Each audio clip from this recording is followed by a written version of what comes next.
Hello, everyone, and welcome to Broadcast Louder's Creativity and Abundance 2.0 course.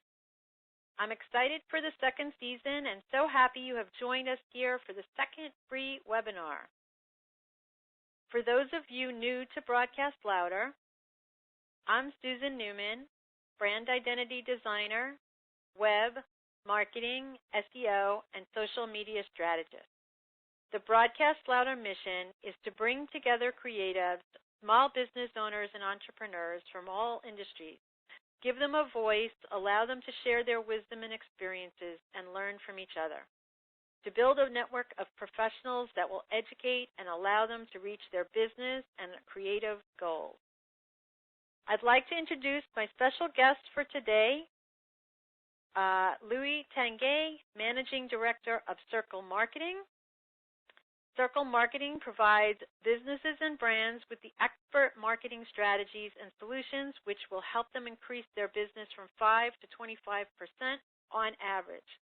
While a full-service agency, their focus is on web design and development, social media, and marketing strategy. Hello, everybody. We're going to talk about some basic marketing techniques that are going to help you increase the ROI of your marketing efforts. What we're going to cover in this is jam-packed, so we're going to get everything in about 40 minutes or so, but then we'll have time for some questions. We're going to get really deep into some things that most people aren't doing that's really going to have a positive impact on your marketing efficiencies. We're going to cover over the proper mindset very briefly and how to achieve everything that you want to achieve in marketing, your business. And we're going to go over some things that your website absolutely must have. We're going to help you rank the highest that you possibly can with some basic search engine optimization techniques. We'll teach you how to get the maximum efficiency out of your pay-per-click campaigns. And we'll even touch on some mobile apps. Some people wonder, should I have a mobile app for my business? So do I or don't I? And the answer might surprise you. So let's jump right in and talk about how to maintain that maximum marketing mindset. We're not going to go too much into this because we are focused on marketing and marketing strategies, but the most important thing is, two most important things to keep in mind is do not suffer from reverse thinking, and we'll go over that in just a second, exactly what that is. And the other thing to keep in mind in marketing, social media, and almost everything is good, fast, or cheap. Pick any two, because you can't have all three at the same time. So let's jump right into reverse thinking. What is reverse thinking? Well, we look at the typical startup small business, and they get it right out the gate, and they are aggressive. They take risks. They don't believe that failure is an option, so they'll take risks. They'll borrow money. They'll spend money on marketing. They'll stay up late, work weekends, late hours, whatever it takes to get the business going. And all that effort usually results, as long as they have a decent business model, in a rapid rise and increase in their business. Then they get to a point where their business starts to get a little busier from the day-to-day activities, and then they don't have as much time to spend on marketing, and they think, okay, I've arrived, or I'm comfortable, or I don't want to lose what I've built up by risking anything else. So then they reverse their thinking and then start to do the same thing that they're doing to hopefully maintain. Yet your competitors and the economy and the whole entire industry keeps changing and shifting and evolving while you keep doing the same thing, so your business plateaus and then eventually starts to taper off because you stopped doing the things that made you successful in the first place. Now let's look at a more strategic timeline. Now these dollar figures and timeline doesn't really matter as far as the details go. This is just a general projection on a couple of case studies, averages. Now this is a more strategic mindset, where you say they might grow a little slower, have a little peak, have a little dip because they're trying things that may work, don't work. But the point is that every time that money comes into the company, they set aside a certain percentage to go back into marketing the company. They're trying new things out, seeing what works, what doesn't work. And as you see, there is no stagnation. They keep evolving. They stay up on everything, and they keep moving up and up and up. And when we juxtapose those two different mindsets together, you'll see that even though one, they put in extra effort, whereas the other one is slow and steady, The one who does the reverse thinking will eventually plateau, level off, and start to dip as they do more of the same and more of the same and more of the same, and while the other one is shifting and changing strategies, taking risks, analyzing the market, and they will eventually keep growing and growing as their business evolves. Now, the other thing we're going to talk about is good, fast, or cheap. Pick any two. You've probably heard this before, and if not, then I'll introduce it right now. You can do things, obviously, you could do them well or not well. You could do them fast or slow, and you could do them cheap, expensive, and, of course, there's a whole gray area, middle ground there. But if you want something done well and you want it done quickly, you're not going to get it cheap. And if you want something done fast and you don't want to spend a lot of money on it, then it's probably not going to be very good.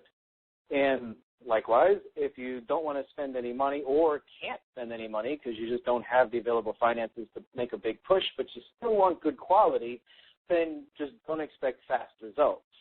For example, let's take social media and Facebook. You want to grow your Facebook likes. You can't grow them fast if you want good quality like without paying for the advertising campaigns, pay-per-clicks, and all the hours put into it. So those are the two basic mindsets that's going to put you in the right trajectory to help your business grow. And now we're going to move on to the next chapter, which is website must-have. These essential best practices for your website. These are everything every website should have. Most templated websites don't have it. If you have someone who developed it for you, developed your website for you, then you would hope that they would have these things. So we're going to go over what they are. These essentials are basically a strong call to action, so when people get to your website, they know what they're supposed to do there and where to find what they're looking to do. We're going to have an incentive email acquisition, or AKA lead generator. And we're going to go over some intuitive navigation and talk about how having a frequently updated blog helps your business. And we're going to go right into search engine optimization, how that ties in to your overall strategy. Jumping into the first point, strong call to action. Our example right here is Monster.com, obviously the leader in employment searches, job searches. So when you come here, the first thing you see is search for an open job. There's a very clear call to action. There are other options here as well, but it's pretty obvious what they want you to do, and it's pretty much in line with what you want to do by going to this website, so that's a perfect, nice example of a call to action.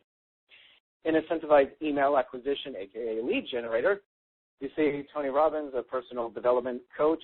There's a nice video over there so you can visually see his passion as well as hearing his words, and a little introduction on the left, and they entice you to sign up for the email list by saying, give us your email and we'll give you a free audio of Tony Robbins.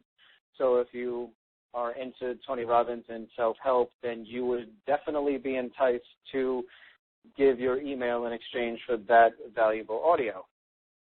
Now, the next thing is intuitive navigation. This website here is for Nike Vision. I actually encourage you to go to this website. No, they're not a client of ours. I wish they were, but they're not. But this is a very well-done website. The navigation is intuitive. It's simple. It's clear. It's to the point.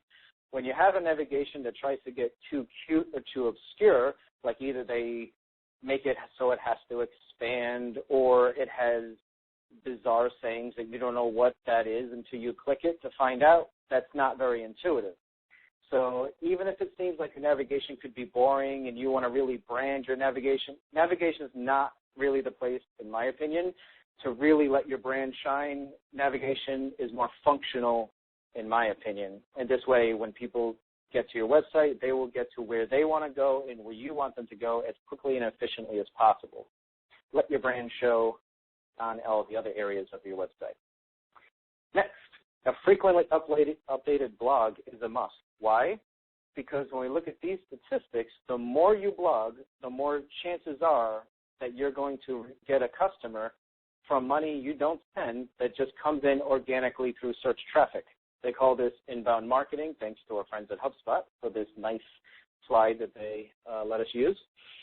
So when you look at this, if you blog once a month, only once a month, you'll get 38% of a chance that somehow you're going to get a customer from that blog. In other words, someone's going to click a link somewhere on the internet and come to your website, into that article or one of the articles, or they're going to see an article they like on Facebook. The more you blog, the more chances you have of getting a customer through that blogging strategy.